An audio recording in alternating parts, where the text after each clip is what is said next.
शांति। आज 3 मार्च 2023 के साकार मधुर महावाक्य हैं।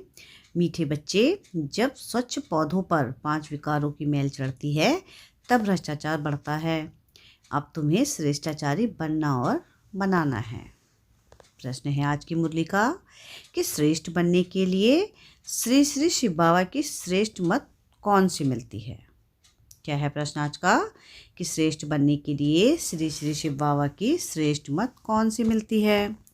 उत्तर है इसका, श्रेष्ठ बनने के लिए बाप की श्रीमत मिलती है कि बच्चे कम से कम 8 घंटे मेरी सर्विस पर रहो। 8 घंटा भले उस गवर्नमेंट की सर्विस करो, लेकिन 8 घंटा मुझे याद करो। वह स्वदर्शन चक्र फिराओ, साथ साथ शंख ध्वनि करो। सबको कहो कि गृहस्थ व्यवहार में रहते कमल फूल समान रहकर बाप से वर्षा लो। गीत है आज की मुरली का कि किसने यह सब खेल रचाया। ओम शांति। मीठे मीठे बच्चों ने गीत सुना। बच्चे पहले बहुत ही सतयुग के सुख भोगते थे, बहुत मस्त थे, खुशियाँ ही खुशियाँ थी। सिर्फ भारत ही था और कोई खंड नहीं था। भारतवासी यथा राजा रानी तथा प्रजा सब बहुत मज़े में थे, खुशी में थे। कभी कोई भ्रष्टाचार नहीं होता था। सतयुग में देवी देवता श्रेष्ठाचारी थे, जिन्हों की कितनी महिमा गाई जाती है। महिमा यथा राजा रानी तथा प्रजा सबकी होती है, फिर माया आकर चटकती है। यह भी ड्रामा बना बनाया है, जिसको अच्छी रीति समझना है। बाप के सिवाय कोई समझा ना सके। बाप ही भारत और विश्व को सदा सुखी शांतमय बनाए। सब कुछ करके फिर खुद छिप जाते हैं। यह किसकी महिमा है? परमपिता परमात्मा की। भारत में जब स्वर्ग था तो देवी देवताओं का राज्य था, सतो प्रधान था, दुख का नाम निशान नहीं था। फिर आधा कल्प बाद रावण राज्य हुआ। सतयुग के देवताओं के लिए गाया जाता है। संपूर्ण निर्विकारी मर्यादा पुरुषोत्तम। वहाँ तो कभी भ्रष्टाचार हो नहीं सकता। वहाँ तो श्रेष्ठाचारी थे। पौधे जो स्वस्थ थे उन पर 5 विकारों की मैल चढ़ने से भ्रष्टाचार होते होते अब पूरा भ्रष्टाचार हो गया है। राजा रानी और प्रजा श्रेष्ठाचारी थे, अब वह अभी भ्रष्टाचारी बन पड़े हैं। गाते भी हैं, मुझ निर्गुण हारे में कोई गुण नहीं, आप ही रहम करो ओ गॉड फादर, रहम मांगते हैं। देवी देवताओं के आगे जाकर कहते हैं, हमको ऐसा बनाओ। ड्रामा को तो जानते नहीं कि वह फिर ऐसा कब बनेंगे। तो तुम श्रेष्ठाचारी थे, भ्रष्टाचार का नाम नहीं था। इस समय सभी मनुष्य भ्रष्ट बन पड़े हैं, यथा राजा रानी तथा प्रजा। अब भ्रष्टाचारी से श्रेष्ठाचारी कैसे बन सकते हैं, यह कोई नहीं जानते हैं। यह है ही पतित दुनिया, भ्रष्टाचार होना ही है। अब पाप कहते हैं जो कुछ समझो वह फिर औरों को समझाओ। क्या कहते हैं बाबा कि जो कुछ समझो फिर औरों को समझाओ। बाप की महिमा गाते हैं, अपने आप सब कुछ करके अपने आप छिपाया। निराकार भगवान को आना जरूर पड़ता है। शिव जयंती मनाते हैं, कैसे आते हैं अभी तुम बच्चे जानते हो। शिव है पतित पावन, उनको आना ही तब है जब सारी सृष्टि पतित बन जाती है। उसको आकर पावन बनाना है। 2-4 को तो पावन नहीं बनाएंगे ना। यथा राजा रानी तथा प्रजा पावन थे, फिर अब यथा राजा रानी तथा प्रजा पतित हैं। अभी तो राजा रानी है नहीं, जानते हैं राजे लोग थे, अब उनकी राजाई है नहीं।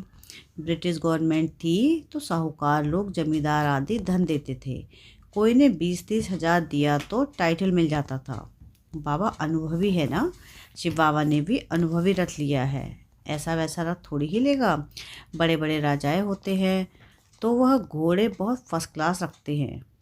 जानवरों में भी कोई कोई बहुत अच्छे होते हैं, जैसे ऊँट कोई बहुत अच्छे होते हैं।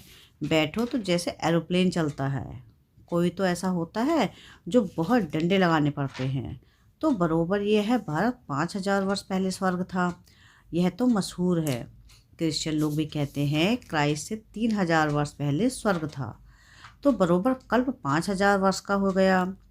खुद ही कल्प की आयु बतलाते हैं, फिर सतयुग को लाखों वर्ष कहते हैं। ऐसी ऐसी पॉइंट्स बाबा समझाते हैं जो धारण कर दूसरों को समझानी है, परंतु समझाते नहीं। तो क्या ऐसे ऐसी पॉइंट्स बाबा समझाते हैं जो धारण कर दूसरों को समझानी है, परंतु समझाते नहीं। अभी तुम बच्चे जानते हो, बरोबर हम श्रेष्ठाचारी थे। यथा राजा रानी तथा प्रजा श्रेष्ठ थे। शेर बकरी इकट्ठे जल पीते थे। वहाँ कंस, जरासंधे, हिरण्याकश्यप आदि कुछ भी नहीं थे। हिरण्याकश्यप आदि को सतयुग में और श्री कृष्ण को फिर द्वापर में ले गए हैं। रावण को त्रेता में ले जाते हैं। अब असुरों के अलग अलग नाम दे देते हैं। कुंभकर्ण आदि भी सब असुरों के नाम हैं। अभी है आसुरी संप्रदाय, अर्थात आसुरी मत पर चलने वाले।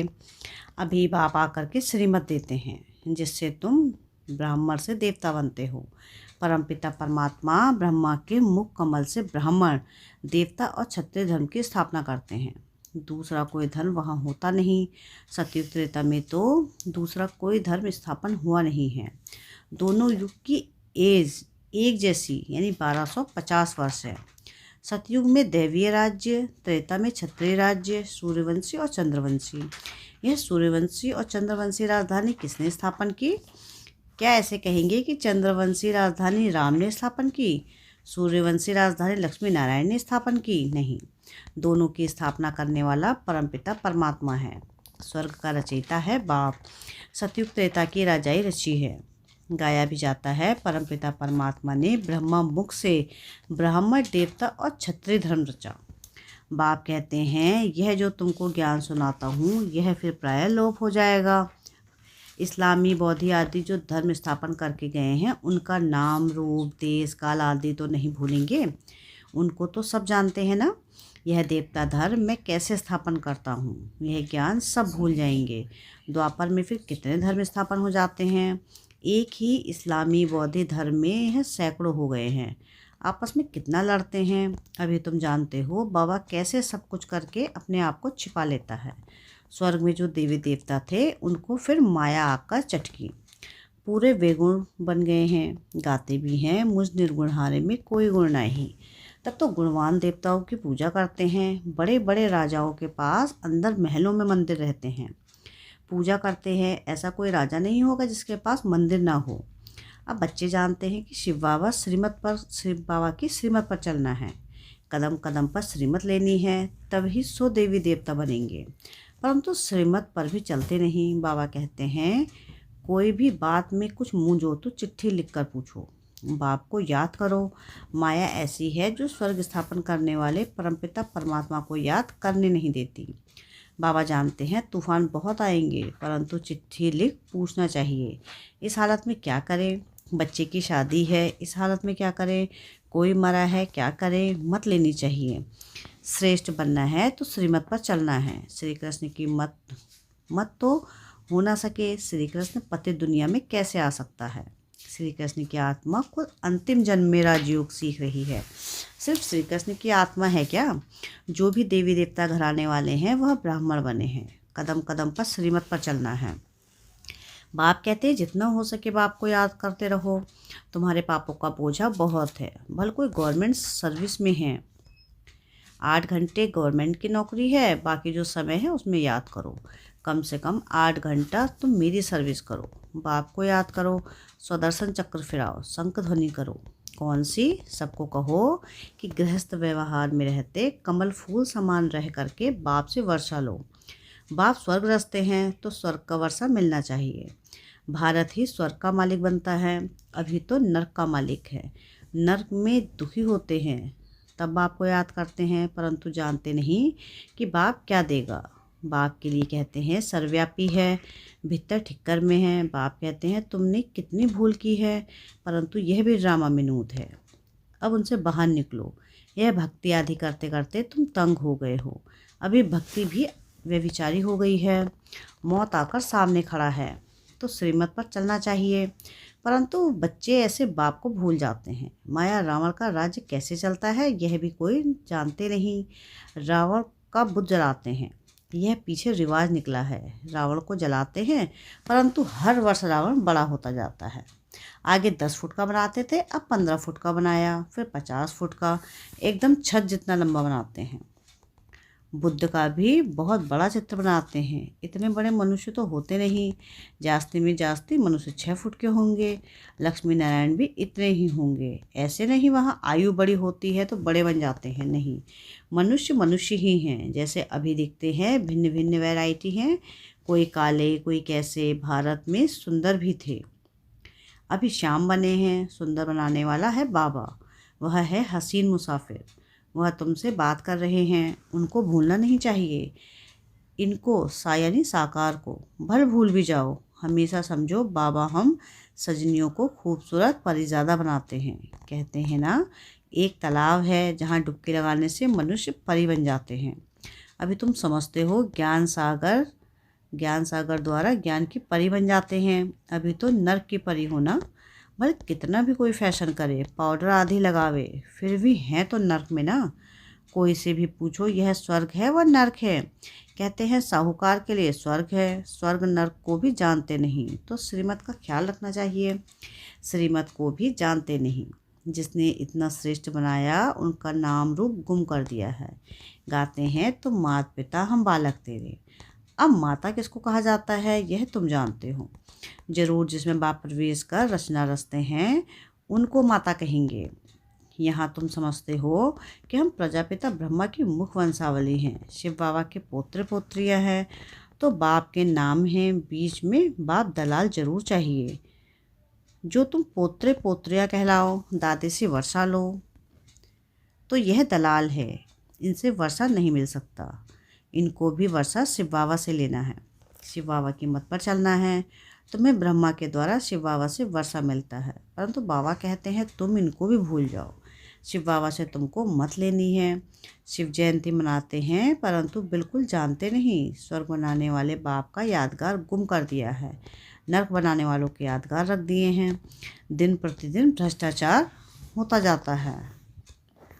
कोई को अगर क्रोध आता है तो समझना चाहिए कि हमारे में यह भूत है। फिर हम श्रेष्ठाचारी कैसे कहला सकते। तुम्हें श्रेष्ठाचारी बनने का पुरुषार्थ जरूर करना है। अच्छा, मीठे मीठे से खिलते बच्चों प्रति माता पिता बाप दादा का याद प्यार और गुड मॉर्निंग। रूहानी बाप की रूहानी बच्चों को नमस्ते। हम रूहानी बच्चों की रूहानी बाप दादा को याद प्यार गुड मॉर्निंग और नमस्ते। शुक्रिया प्यारे बाबा, शुक्रिया। धारणा के लिए मुख्य सार है। पहली पॉइंट है कि बाप की याद और ज्ञान सागर के ज्ञान से सुंदर सुंदर ज्ञान परी बनना है। कदम कदम पर शिव बाबा की मत जरूर लेनी है। सेकंड पॉइंट है कि श्रेष्ठाचारी बनने के लिए अंदर से भूतों को निकाल देना है। कोई भी भ्रष्ट बनाने वाला काम नहीं करना है। वरदान है आज का कि समस्याओं रूपी पहाड़ को उड़ती कला द्वारा सेकंड में पार करने वाले सहज पुरुषार्थी भाव। हिमालय पर्वत जितनी बड़ी समस्या को भी पार करने के लिए उड़ती कला की विधि को अपनाओ। सदा अपने सामने सर्व प्राप्तियों को इमर्ज रखो और उड़ती कला में उड़ते रहो, तो समस्या रूपी पहाड़ को सेकंड में पार कर लेंगे। सिर्फ वर्तमान और भविष्य प्रारब्ध के अनुभवी बनो। जैसे स्थूल नेत्र द्वारा स्थूल वस्तु स्पष्ट दिखाई देती है, ऐसे बुद्धि के अनुभव के नेत्र द्वारा प्रारब्ध स्पष्ट दिखाई दे। हर कदम में पद्मों की कमाई जमा करते रहो। स्लोगन है आज की मुरली का कि जो सबका आदर करते हैं वही आदर्श मूर्त बनते हैं। क्या है स्लोगन आज का कि जो सबका आदर करते हैं वही आदर्श मूर्त बनते हैं। अच्छा, ओम शांति।